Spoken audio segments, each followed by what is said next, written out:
Y hoy vamos a hablar sobre un tema que los que nos han seguido a través de los devocionales diarios lo han podido leer. Durante una semana hemos hablado sobre los fundamentos. Y si tú todavía no te has inscrito al devocional diario a través de WhatsApp, te invito a que lo hagas. Nos puedes escribir al más 506-6123-6603. Ahí nos escribes un mensaje y te enviamos el link de el devocional para que te entres al grupo de WhatsApp y puedas recibir diariamente los devocionales.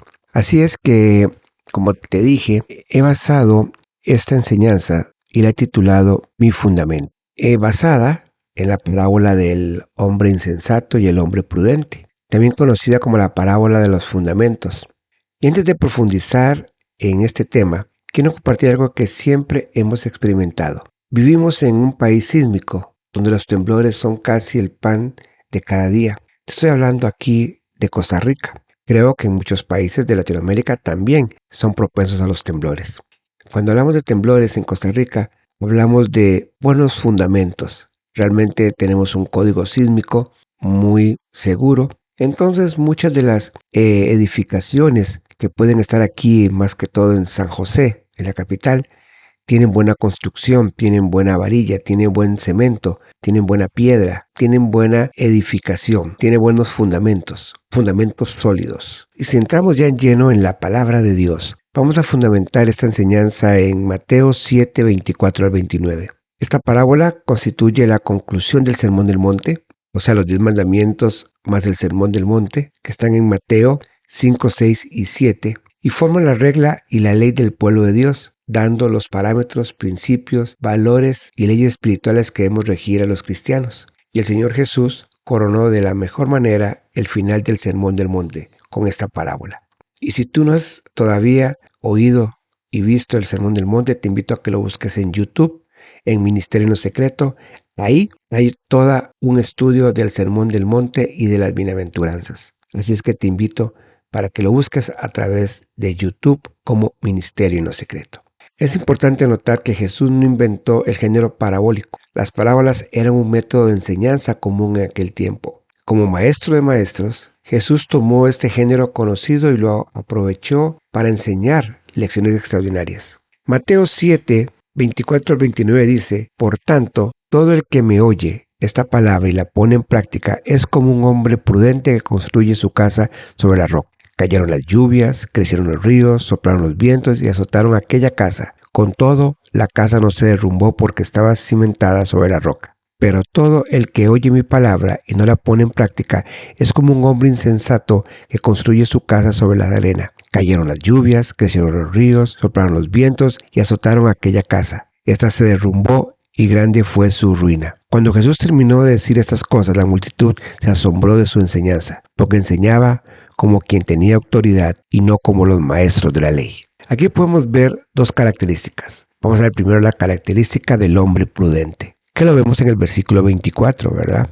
Dice: todo el que oye esta palabra y la pone en práctica es como un hombre prudente que construye su casa sobre la roca. Aquí encontramos que dice: edificó su casa, lo que nos habla de un proceso personal, ¿verdad?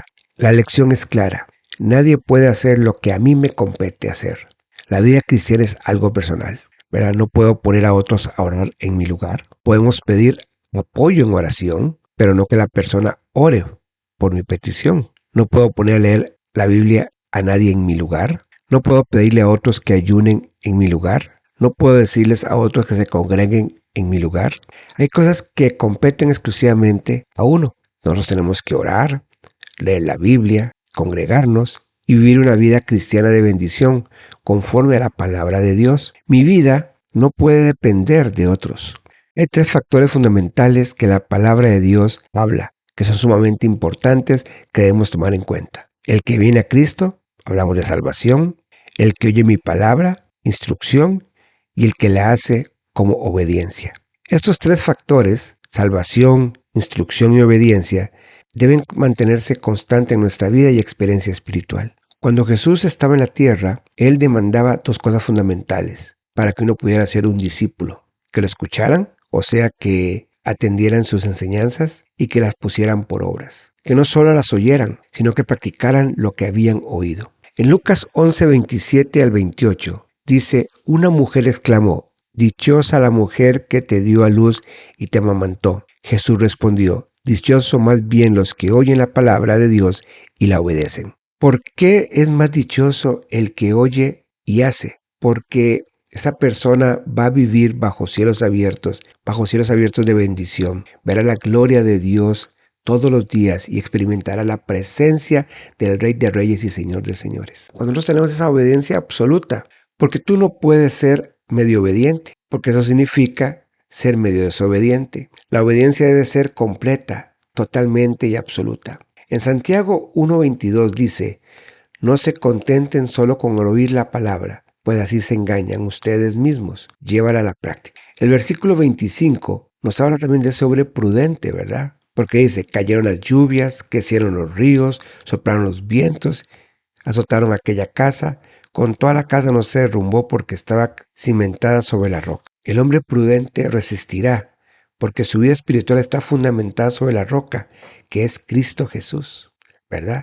En Lucas, esa misma parábola dice que el hombre cavó y ahondó, lo que implica un esfuerzo, ¿verdad? Un sacrificio, porque nuestras bendiciones siempre tienen un precio y los esfuerzos nunca pasan desapercibidos delante del Señor. Esforzarse para vivir en la casa de Dios, esforzarse por orar, esforzarse para servir al Señor, esforzarse para ser un cristiano verdadero. Dios honra a aquellos que le honran. Cuando nosotros honramos al Señor, Él nos va a honrar. Y hay otras características que también hablaba esta parábola, y que era sobre el hombre insensato, que están en los versículos 26 y 27. Dice, pero todo el que oye mi palabra y no la pone en práctica, es como un hombre insensato que construyó su casa sobre la arena.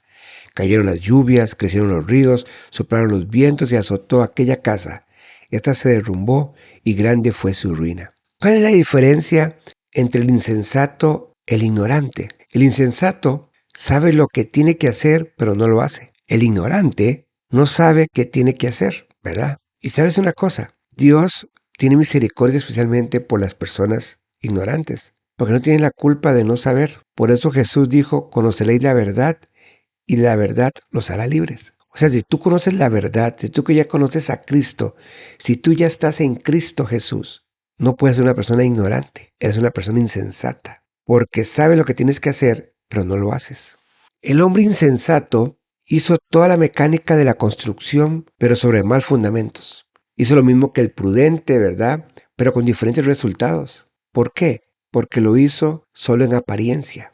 Porque en apariencia la casa está firme y la gente la admira, pero en el momento de la prueba se cayó y la prueba va a venir queramos o no queramos. Y a veces nosotros caminamos en apariencia, creyendo que todo está bien, que andamos bien con el Señor y la gente nos puede ver, pero en cualquier momento se derrumba esa apariencia. Porque el propósito de Dios, Él no quiere que experimentemos la ruina. El propósito de Dios es que seamos prosperados. La Biblia dice que, amados, yo deseo que seas prosperado en todas las cosas y que tengas salud, así como prospera tu alma. Dios no se contenta cuando tú pierdes el trabajo. Dios no se contenta cuando tú pierdes un negocio. El Dios no se contenta cuando tu matrimonio no va bien o tus hijos andan mal portados. Dios desea verte prosperado, bendecido y en victoria.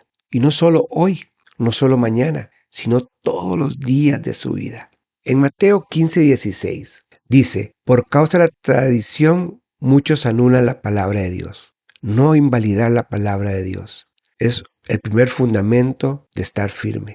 La palabra de Dios tiene poder. El cielo y la tierra y todo el universo fueron creados y son sostenidos por la palabra de Dios, ¿verdad? Sin embargo, la tradición y la religiosidad pueden anular ese poder. Otro aspecto es no ahogar la palabra de Dios, porque otras personas son como lo sembrado entre espinos. Esos que oyen la palabra, pero las preocupaciones de esta vida, el engaño de las riquezas y muchos otros males deseados entran hasta ahogar la palabra, de modo que ésta ya no lleve fruto. Cuando nosotros simultáneamente sembramos la palabra, pero mantenemos deseos, prácticas y relaciones perjudiciales, la palabra no da fruto. Y la tercera es no desaprovechar la palabra de Dios. Dice Hebreos 4:2, dice, pero el mensaje que escucharon no les sirvió de nada porque no se unieron a la fe, a los que habían prestado atención a este mensaje. Cuando oyes la palabra tienes que ponerle la fe. Hay que oír con fe. Si oyes sin fe, ese oír no valdrá para nada. Pero si oyes con fe, se desatará en tu corazón y podrás ver los más extraordinarios milagros del poder de Dios, ¿verdad? Juan 15:7 nos habla de la bendición del oír, amar y obedecer la palabra. Porque dice, si permaneces en mí y mis palabras permanecen en ustedes, pidan lo que quieran y se les concederá. ¿Qué quieres en esta hora? ¿Un milagro de sanidad? ¿Un milagro de liberación? ¿Un milagro de restauración en tu hogar? ¿Un milagro de protección? Puedes pedir con confianza porque Dios honra su palabra. Él no promete sin cumplir, porque lo que Él dice se cumple. Amén. Los versículos 28 y 29 nos dicen, cuando Jesús terminó de decir estas cosas, la multitud se asombraron de su enseñanza, porque enseñaba como quien tenía autoridad y no como los maestros de la ley. ¿Qué hizo que la gente se asombrara? Que Jesús enseñaba con autoridad. Cuando Jesús le preguntó a sus discípulos, ¿y vosotros quiénes dicen que yo soy? Pedro respondió, tú eres el Cristo, el Hijo del Dios viviente. Y Jesús le dijo, bienaventurados Pedro, porque esto no te lo reveló ni carne ni sangre, sino el Padre que está en los cielos. Aquí Pedro la pegó, porque sabía quién era Jesús. Y quiero finalizar con esto, que es muy importante. Cuando tú y yo sabemos quién es Jesús, vamos a caminar en victoria. Este es el mayor y mejor de los fundamentos. Saber en quién hemos creído, saber quién es Jesús, saber que caminamos con Jesús. Eso nos da la estabilidad, la victoria y el fundamento que necesitamos para caminar. Amén. Bendiciones.